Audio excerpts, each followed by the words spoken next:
Hello everyone, CardioMind channel, and today we are speaking about antithrombotic therapy. What do we mean by antithrombotic therapy? We mean the antiplatelets, which include the aspirin, and the P2Y12 inhibitors, which are Clopidogrel, Prasugrel, and ticagrelor. And also we mean the anticoagulants, which are mainly here the oral anticoagulants for long-term prevention, and they include vitamin K antagonists like warfarin and the non-vitamin K oral anticoagulants. And the role of antithrombotic therapy is in secondary prevention, which includes giving them to patients with atherosclerotic cardiovascular disease to reduce the risk of recurrent cardiovascular events, or primary prevention, which include patients without atherosclerotic cardiovascular disease in order to protect them against the development of cardiovascular disease or any cardiovascular events. Let's start with the secondary prevention. Needless to say that aspirin and clopidogrel are cornerstone for any patient with established cardiovascular disease. That's why they are cornerstones in secondary prevention. Aspirin is associated with significant reductions in stroke, coronary events, and total mortality, and we can say that the benefits of aspirin outweigh its bleeding risk. Clopidogrel, which is the cornerstone or the prototype of the P2Y12 inhibitors, showed a slight superiority in comparison to aspirin regarding ischemic events, with a similar safety profile in patients with previous MI and stroke or patients with lower extremity arterial disease. Its role is emphasized in the patient with lower extremity arterial disease, which was showed in a subgroup analysis, but in a meta-analysis it showed that there is just modest risk reduction with clopidogrel monotherapy with no effect on all-cause mortality or vascular mortality or major bleeding. That's why still aspirin is a first choice for secondary prevention. So 2021 guidelines recommended aspirin 75 to 100 mg per day for secondary prevention of cardiovascular disease, and if the patient is not tolerating aspirin in this case, we can give clopidogrel 75 mg once per day. So the first choice is for aspirin, and clopidogrel can be used in case of aspirin intolerance and is class 2B. So give clopidogrel in preference to aspirin without any evidence of aspirin intolerance in patients with established cardiovascular disease. So whenever possible, use aspirin. If patient is not tolerating, use clopidogrel. These recommendations are in general for any patient with cardiovascular disease. Let's try to specify. In patients with coronary artery disease, aspirin is class 1 recommendation for any patient with previous MI or history of coronary revascularization. And in patients who does not have any history of MI or revascularization, but they have definitive evidence of coronary artery disease on imaging like CT coronaries performed for any patient, in this case, aspirin is class 2B. In patients with acute coronary syndrome, either STEMI or non-ST elevation acute coronary syndrome, dual antiplatelet therapy for 12 months is recommended with P2Y12 inhibitor in addition to aspirin unless there are contraindications regarding risk of bleeding, and here the first choice is ticagrelor in the first 12 months. And in patients with chronic coronary syndrome, this dual antiplatelet therapy is recommended for 6 months following coronary stenting, respective stent type, unless there is a recommendation for shorter duration due to risk of bleeding. We can add a second antithrombotic therapy for long-term secondary prevention, like P2Y12 inhibitor or low-dose Rivaroxaban, 2.5 mg twice per day in patients with high risk of ischemic event but without high bleeding risk. Here we are not speaking about the first 12 months after acute coronary syndrome or first 6 months after elective stenting in patients with chronic coronary syndrome, but it is just the class 2B in patients with moderate risk ischemic event without high bleeding risk. So we can say that patients with high risk, sometimes we can prescribe them dual antithrombotic therapy including aspirin plus P2Y12 or low dose of Rivaroxaban.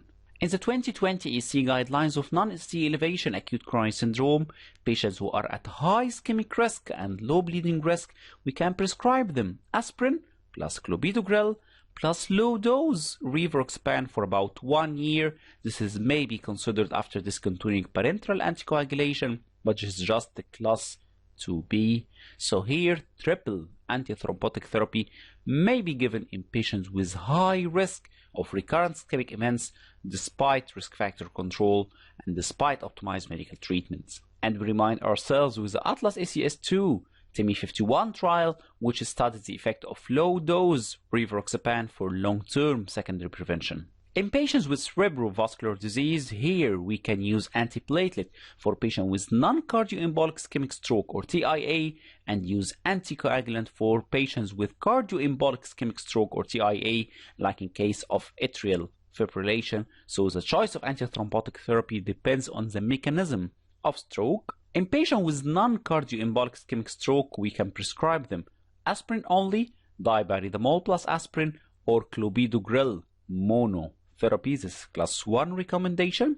And in patient with minor stroke or TIA, dual antiplatelet therapy with aspirin and Clopidogrel or aspirin and ticagrelor can be prescribed for the first 3 weeks after the acute event, not for long-term prevention. And in patients with lower extremity arterial disease, antiplatelet therapy is class 1 recommendation. And in patient with diabetes and symptomatic extremity disease without high bleeding risk, we can combine low-dose Rivaroxaban and aspirin, and this is class 2B. Let's move now to the primary prevention and whether the antiplatelet therapy here is beneficial or dangerous. The common dilemma of the role of aspirin for primary prevention is that it reduces the risk of cardiovascular events, but it increases the risk of bleeding events. So would you prescribe it or avoid it? The aspirin does not reduce all-cause or cardiovascular mortality, but it reduces the risk of non-fatal MI and ischemic stroke. But this at the cost of increasing risk of major bleeding, intracranial hemorrhage, and major GIT bleeding, and there is no difference in the risk of fatal bleeding. So it leads to a significant increase in the risk of bleeding events with reduction of non-fatal cardiovascular events, and this risk reduction and bleeding risk is similar in both males and females. One of the famous trials that studied the effect of aspirin in primary prevention is the ASCEND trial, which was performed on diabetic patients without evidence of atherosclerotic cardiovascular disease for a mean follow-up of 7.4 years. It showed significant reduction in serious vascular events with aspirin in comparison to placebo, but it resulted in significant increase in major bleeding, especially GIT bleeding, without increase in fatal or intracranial hemorrhage. And in a meta-analysis of aspirin for primary prevention in diabetic patients, they found the number needed to treat is 95 to prevent 1 major event in 5 years. So the interpretation of the ASCEND trial that the absolute benefits of aspirin when reducing cardiovascular events were largely counterbalanced by the bleeding risk. So the ASCEND trial was frustrating in the role of aspirin for primary prevention in diabetic patients. Another trial is the ARRIVE trial, which was performed at patients of moderate risk to develop cardiovascular disease who were males more than 55 years or females more than 60 years for a mean follow-up duration of 5 years. There was no significant reduction at all with aspirin regarding cardiovascular death, MI, stroke, or TIA, with significant increase in GIT bleeding, and the event rate here was much lower than expected, and this may be caused by the risk management strategies in those patients, and those patients were just at moderate risk, not high or very high risk. That's why the event rate was lower than expected. And so the interpretation of the ARRIVE trial that aspirin use was not beneficial among patients at moderate risk of cardiovascular disease. So the ARRIVE trial was more frustrating than the ASCEND trial. So we can come with a conclusion that aspirin should not be given routinely to a patient without established cardiovascular disease, but in patients at high or very high cardiovascular risk.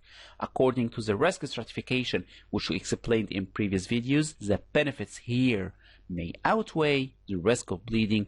That's why sometimes we may prescribe aspirin for primary prevention to high or very high risk patients. And so Decisions in those categories should be made on a case-by-case basis, and so it should be personalized, taking into consideration both ischemic risk and bleeding risk, so it is also not a routine prescription for any patient at high or very high risk. So the guidelines had a recommendation of class 2B in diabetic patients at high or very high cardiovascular risk to prescribe low-dose aspirin just for primary prevention. This is the highest recommendation regarding aspirin in primary prevention, and big no to prescribe aspirin for any patient at low or moderate cardiovascular risk due to increasing the risk of major bleeding without significant benefit. What about proton pump inhibitors? Should we prescribe them to any patients taking antiplatelet therapy? They reduce the risk of GIT bleeding in patients treated with antiplatelets. This is, of course, a famous type of information, and so they may be useful adjunctive therapy to improve safety of antiplatelet therapy. And we need to pay attention that omeprazole and esomeprazole inhibit the enzyme responsible for activation of the prodrug of clopidogrel into the active form, responsible for the strong antiplatelet effect, so they may reduce its activation and so reduce its antiplatelet effects. Although this interaction has not been shown to affect the risk of ischemic events in patients treated with clopidogrel, but the guidelines of 2021 recommend that this co-administration should not be recommended due to the risk of impairing its antiplatelet effect, especially with the older omeprazole, which is not prescribed frequently at the time being. So the guideline recommendations that concomitant use of proton pump inhibitor is recommended in patients receiving antiplatelet therapy who are at high risk of GIT bleeding, not a routine prescription to any patient taking aspirin or clopidogrel to give proton pump. Who are at high risk of GIT bleeding? The patient with history of GIT bleeding, patient with history of gastritis or peptic ulcer, patients on steroids, or patients on oral anticoagulant like patients receiving triple antithrombotic therapy. Not in our case. In this case, the patient should receive proton pump inhibitors. We cannot discuss the role of antithrombotic therapy without discussing the anti-inflammatory therapy for secondary prevention. We all know that atherosclerosis has an inflammatory component. It is not just lipid deposition in the intima of the blood vessels. We have an inflammatory process regarding inflammatory cells and cytokines, and so it results in progression of atherosclerosis. That's why various anti-inflammatories were investigated in patients with established cardiovascular disease or at high risk to develop cardiovascular disease, in order to decide whether these medications may be beneficial to retard the progress of atherosclerosis and so reduce the risk of cardiovascular events or not. Canakinumab is a monoclonal antibody and one of the famous anti-inflammatory medication to be studied for this purpose, as the CANTOS study examined its effect in reducing inflammation in high-risk patients without impacting lipid levels, but it was not used for this indication in clinical practice due to risk of fatal infection and high cost. METHOTREXATE was the second anti-inflammatory to be studied for this indication, but it was not proven to be effective. And the most famous, colchicine, which was studied in the COLCO trial, which shows significant reduction in cardiovascular outcomes with low-dose colchicine of 0.5 milligram once per day in patients with recent MI, and the more recent low-dose CO2 trial, which re-emphasized these results, but in patients with chronic coronary syndrome, but with a trend toward increased non-cardiovascular mortality. So colchicine was the most effective of these anti-inflammatory medications to show significant benefit in cardiovascular outcomes. So there is a class 2B to prescribe low-dose colchicine for secondary prevention, particularly if other risk factors are insufficiently controlled or if recurrent cardiovascular events occur under optimal therapy. So its use in clinical practice is to be established based on further clinical evidence. However, low-dose colchicine can be used in selected high-risk patient as in the conditions mentioned above. So we have reached the end of our video. We can have our take-home message today that the clear role of aspirin or clopidogrel as an alternative in atherosclerotic cardiovascular disease is for long-term secondary prevention, but for primary prevention its evidence is still limited and need to be tailored according to the risk profile of the patient, including ischemic risk and bleeding risk, and so it is not a routine prescription for any patient who is just above the age of 50 or 60 years. No, we should assess the risk profile of the patient to decide whether it would be beneficial or dangerous. Thank you very much for watching this video, and we are approaching to end our videos in the guidelines of cardiovascular disease prevention.